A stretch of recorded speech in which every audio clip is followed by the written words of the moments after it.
नमस्कार, सोशल संवाद में आप सभी का स्वागत है। आज हम बात करेंगे दिल्ली में नगर निगम चुनाव को लेकर। एक तरफ दिल्ली में बढ़ता पॉल्यूशन है, तो वहीं जनता से हम बातचीत करते हैं कि उनका क्या है, वो किन मुद्दों पर इस बार वोट करने जा रहे हैं। सर, मैं आपका नाम जान सकता हूँ? मेरा नाम रोशन कुमार मिश्रा है। रोशन जी, इस बार चुनाव में आपका क्या मुद्दा रहेगा? दिल्ली में दिल्ली सरकार कह रही है कि भैया हमने बहुत अच्छा वर्ल्ड क्लास स्कूल बना दिए हैं, स्वास्थ्य सुविधाएं सुधार दिए हैं, पॉल्यूशन बढ़ा हुआ है। आपका इन मुद्दों में से किन मुद्दों पर आए? सर दरअसल क्या है, यहाँ पे जो दिल्ली सरकार की काम है वो 0/0 है। सिर्फ दिखावा है। दिखावे के चक्कर में लोगों को छल कर रहे हैं, ठग रहे हैं। और यहाँ का काम आप अगर देखेंगे, अगर आप तो आपको आश्चर्य लगेगा। ये रोड आपके सामने बना हुआ है, जिसको खोद करके 4 बार बना है और 4 बार खोदा जा रहा है। अच्छा। और सबसे बड़ी बात है यहाँ की, अगर आप एजुकेशन को ले लीजिए तो प्राइमरी स्कूल का एजुकेशन 0/0 है, जिसमें नगर निगम में आता है। नगर निगम के तहत ये एजुकेशन आता है। और नगर निगम जो है बीजेपी का, लेकिन इस पर काम करता है आम आदमी पार्टी का। और आम आदमी पार्टी ने पूरे दिल्ली को नर्क बना दिया है। इसमें कहीं नहीं है। हर घर, इन्होंने कहा था मैं हर घर पानी पहुंचाऊंगा। इन्होंने हर घर पानी नहीं पहुंचाया, लेकिन हर घर गंदगी जरूर पहुंचा दिया। इनका सबसे बड़ा एक झूठ, और ये फरेब के सरकार में सबसे बड़े झूठे अरविंद केजरीवाल जी हैं। और इनके विधायक, खास करके बुढ़ारी के जो विधायक हैं, वो तो पूर्ण रूप से समझ लीजिए जो एकदम किसी लायक नहीं है। लोगों ने इनको इस बार वार्ड नंबर 9 से हम हैं, और वार्ड नंबर 9 से एक एक लोग इनको ढूंढ रहे हैं और इनको सबक सिखाएंगे 4 तारीख को। क्या विधायक जी आपके क्षेत्र में आते हैं कि नहीं आते? सर, आने के लिए वो कहीं नहीं आते हैं। वो गुजरात जाते हैं प्रचार करने, वो कभी कश्मीर वहाँ चले जाते हैं, क्या बोलते हैं, बनारस, वो छत्तीसगढ़। यहाँ सिर्फ वो वोट के टाइम में आते हैं। आज वोट है। आज उन्होंने क्या किया, 4 साल से वेस्ट कमल विहार में पाइपलाइन बिछा हुआ था, तो वेस्ट कमल विहार में उन्होंने 4 साल से पानी नहीं दिया। लेकिन आज 4 तारीख को इलेक्शन होगी, तो आज इन्होंने भोली भाली जनता को क्या किया, सुबह सुबह पानी छल करके छोड़ दिया ताकि लोग हमें वोट दे। विधायक जी, अब जनता बेवकूफ़ नहीं है। अब आप संभल जाइए, क्योंकि जनता सब जानती है। आप जो लॉलीपॉप दे रहे हैं, वो लॉलीपॉप पे आप जीत नहीं पाएंगे। इसके लिए आप भी सावधान रहिए। और 4 तारीख का वो दिन होगा जब आपको भी समझ में आ जाएगा जो बुढ़ारी विधानसभा के जो ये भोली भाली मतदाता हैं, वो किसके पक्ष में जा रहे हैं। सबसे पहला सवाल एक और रहेगा कि आपका इस बार इस चुनाव में मुद्दा क्या, किन मुद्दों? सबसे बड़ी मुद्दा है यहाँ की पॉल्यूशन। हाँ। यहाँ लोग पॉल्यूशन से इतने बीमार हो रहे हैं, इतने बीमार हो रहे हैं। इस पर सरकार की कोई योजना नहीं है। इस पर सरकार फ्लॉप हो चुकी है। आप कुछ ही दिन पहले देखे होंगे, महामारी में सरकार हाथ खड़ा कर दिया, जी मेरे पास कुछ नहीं है, मैं कुछ नहीं कर सकता। वही हालत अभी पॉल्यूशन का है यहाँ पर। लोग यहाँ पर सही से सांस नहीं ले पा रहे हैं। लोग यहाँ पर घुट घुट करके मर रहे हैं। और ये सारी, इस सभी बीमारियों का जिम्मेदार एक स्वयं एक बीमारी है, उसका नाम है अरविंद केजरीवाल। ठीक है। ये अपाहिज बना रहे हैं। ये बस की यात्रा कहेंगे हम फ्री कर दिए, और इन्होंने एक लॉलीपॉप दे दिया। सर, कब तक फ्री करोगे, सब तक फ्री करोगे? फ्री दे दे करके सारे लोगों को इन्होंने अपाहिज बना दिया। ये सब फ्री का एक लॉलीपॉप है। ये कोई काम नहीं करने वाले हैं। कुछ लोग और जुड़ चुके हैं। सर, आप किन मुद्दों को वोट देने पर यहाँ पर वोट देंगे दिल्ली के अंदर? देखो, सबसे पहली जो इस बुराड़ी विधानसभा की जो सबसे बड़ी समस्या रही है, वो रही है एमसीडी द्वारा जो जैसे ही गरीब आदमी अपना मकान बनाता है, तो लैंटर माफिया तुरंत अधिकारी आ जाते हैं। जैसे आपने देखा होगा ना, कोई हमारे घर में जब कोई खुशी होती है तो खुसरे आ जाते हैं, किन्नर आ जाते हैं, वो ताली बजाते हुए। तो चलो, उनका तो एक पेशा है। तो आज एमसीडी आ जाती है अपना हक मांगने के लिए। बताओ उनको कौन सी बधाई दें? ये सबसे पहले खत्म होगा। दूसरा, जो अभी तक का सबसे बड़ा मुद्दा रहने वाला है, आपने देखा होगा 10 बार गलियां बनती है, खुलती है, इसका कोई प्रॉपर कोई है, उसको परमिशन नहीं मिलती। जब परमिशन नहीं मिलती तो क्या करता, ठेकेदार पार्षद से अपना सेटिंग कर लेता है। तो उसको जब एमसीडी में पैसा जमा ही नहीं होगा, तो कहीं ना कहीं तो दिक्कत रहेगी।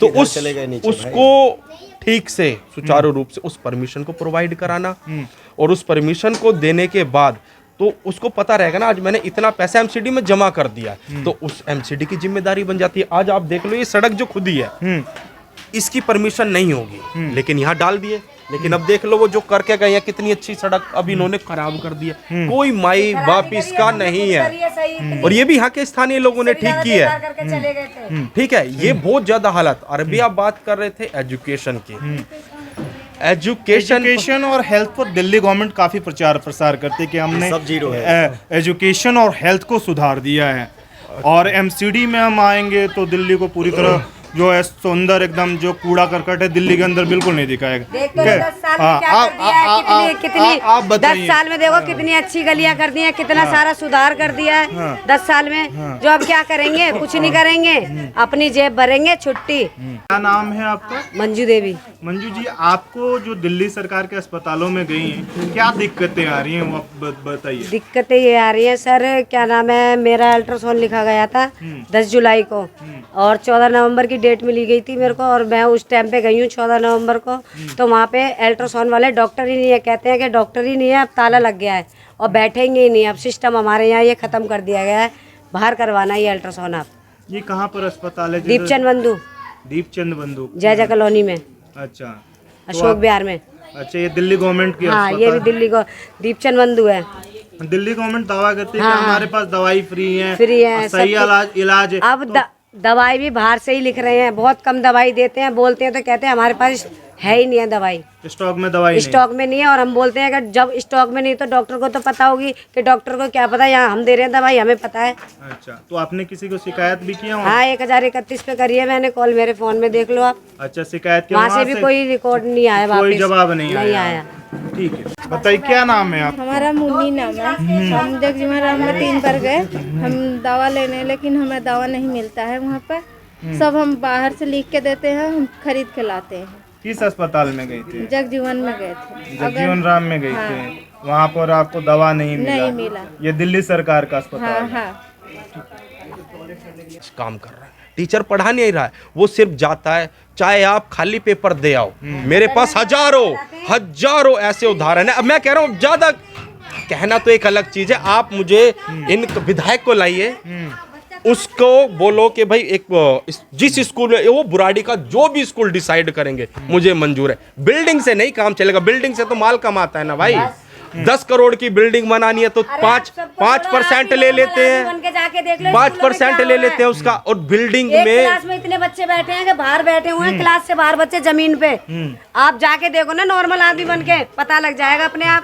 मीडिया को तो घुसने का अलाउड नहीं। ना नहीं, अब नहीं, अगर मीडिया को सुनो, अगर मीडिया कोई घुसने का अलाउड नहीं है तो इससे आप अंदाजा लगा लो फिर कितनी अच्छी व्यवस्था है इस सरकार की।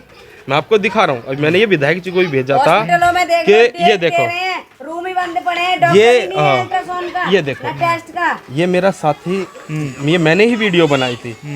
ये वेंटिलेटर, ऑक्सीजन वहाँ है ही नहीं। देखो ये हम कैसे इसको वो दे रहे थे, वेंटिलेटर पे ऑक्सीजन दे रहे थे, और ये फाइनली मर गया था। देखो आप देख, और ये मैंने एमएलए साहब को भेजा हुआ है, ये विधायक जी को ही भेजा हुआ है। क्या इस पर कार्रवाई करी? ये हमारा हेल्थ सिस्टम है। हाँ, इसके लिए अरे आप जाकर देखो जरा उस पहले, अगर आज आप बात करोगे हेल्थ व्यवस्था की, तो जितनी भी हेल्थ व्यवस्था रही है पहले की जो थी, उसमें कहीं ना कोई तो पहले ठीक था। हाँ, बिल्डिंगें थोड़ी सही नहीं थी, इन्होंने बिल्डिंग के ऊपर काम किया, नो डाउट। लेकिन ग्राउंड पर एजुकेशन, ग्राउंड पर मैं हेल्थ में भी नहीं है ना। आज आप चले जाओ, कोई भी ऑपरेशन कराना हो, एक सरकारी हॉस्पिटल में ऑपरेशन दिखा दो, किसमें हो रहा है? दिल्ली सरकार के। कुत्ते काट लेते हैं, उसका तो इंजेक्शन इनके पास है नहीं। आप बात कर रहे हो कि इनकी सेटिंग हो गई है प्राइवेट हॉस्पिटल से। ये क्या करते हैं, वहां से माल बनाते हैं। आपको अब ये कहते हैं कि हम प्राइवेट में इलाज करेंगे, प्राइवेट में इलाज कराने की जनता को जरूरत क्या? आप जरा बताओ। अगर हमारे पास प्रॉपर डॉक्टर्स हैं, अगर हमारे पास प्रॉपर हॉस्पिटल है, तो हम क्यों जाएंगे? अब उसमें भी उनके खास लोग जाते हैं। गरीब लोगों से कभी आप जाकर पूछो कितनों का प्राइवेट में हुआ है? वो कहीं ना कहीं उन्होंने अपनी एक चैन बनाई, कहीं ना कहीं किसी को घूस दी होगी, तब जाकर उसका प्राइवेट में भी नंबर आया होगा। लेकिन अगर वही आज जगजीवन राम में आप चले जाओ, जगजीवन राम के अंदर आपको एक भी डॉक्टर ओटी में छोटे मोटे हो वो कर देते हैं। जैसे मान लो किसी को हर्निया की समस्या हो गई, उसका कर दिया, किसी को पथरी का हो गई, वो भी काफ़ी टाइम बाद मिलता है। लेकिन जो मेजर ऑपरेशन है वो है ही नहीं हमारे में। ये कहते हैं प्राइवेट में कराएंगे, प्राइवेट में सहूलियत देंगे। तो तुम्हारा मतलब क्या है प्राइवेट में कराने का? प्राइवेटाइजेशन को बढ़ावा देना। दे नहीं रहे हैं। बिल्कुल। वो ही मशीनरी जितना आप प्राइवेट को वो दे रहे हो, उतना ही आप मशीनरी बाय करके उसको दो ना। आपकी जगजीवन राम में जाएंगे, अल्ट्रासाउंड की मशीन पिछले 5-6 साल से खराब है, उसको 4 डॉक्टर चलाते हैं, वो फ्री बैठे बैठे सैलरी ले रहे हैं। उसका कौन देखेगा? मैंने कई बार आरटीआई बिल लगाई है, इसकी मैंने कई बार कंप्लेंट भी की है, मजाल कोई सुनने वाला हो? बहुत बहुत शुक्रिया। दिल्ली में तमाम मुद्दे हैं, तमाम मुद्दों को लेकर जनता अपना वोट करेगी। दिल्ली सरकार की तमाम जो पोल है जनता खोल रही है। दिल्ली से सोशल संवाद की रिपोर्ट।